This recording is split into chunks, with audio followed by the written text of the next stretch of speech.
I don't think that there is some sort of grand conspiracy, but I do think there's this kind of tendency with journalists who are in establishment media outlets to not want to cover unfavorably people that they have connections with.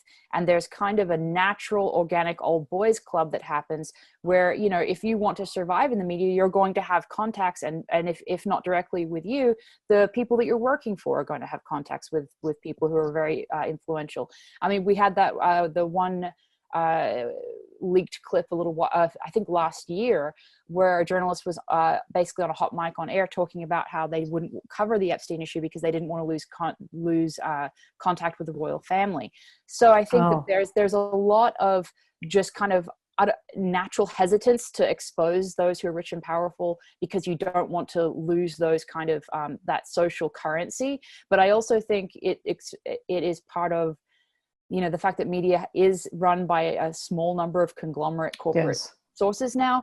And, you know, unfortunately, a lot of that is also in bed with not just government and intelligence agency kind of interests, but in general, well, it is in bed with intelligence interests, which also then are exposed, especially by the Epstein story, because as we've mentioned, it does have intelligence links. So I think that I'm not trying to argue, and there is no evidence at this time that there is some sort of directive or something like that. I think it's more of a natural, like, well, we don't want to embarrass our boss kind of situation. I do think on the part of some individual journalists, there may be conflict of interest that causes them to either misrepresent or omit things.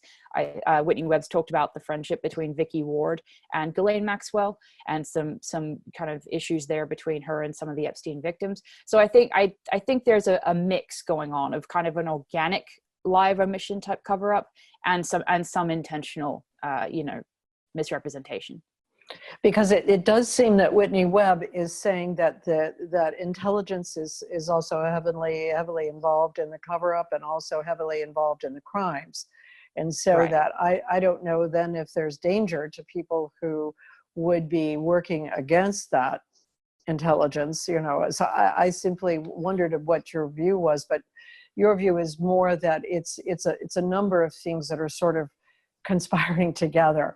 There's not one big conspiracy, but a number of, let's say, tendencies to align with either the rich and the powerful, or to perhaps not go against intelligence or something like that. Yeah. Is that I think, what your view would be? I think it's a combination. I think Whitney's right, but and I think there is this natural tendency to basically support the power in place when you're trying to rise in that power structure yourself, and that's true whether you're in intelligence or a journalist.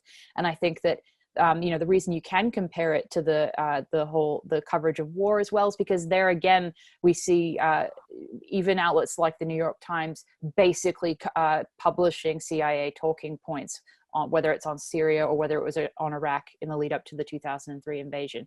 So that's the parallel I see, is basically mainstream media kind of being press, PR organizations for intelligence interests, which of course they're not going to want to cover the intelligence aspects of a child trafficking ring because that would embarrass the intelligence agencies, obviously. So, but I think there is definitely that natural tendency to protect power when you're trying to get it yourself.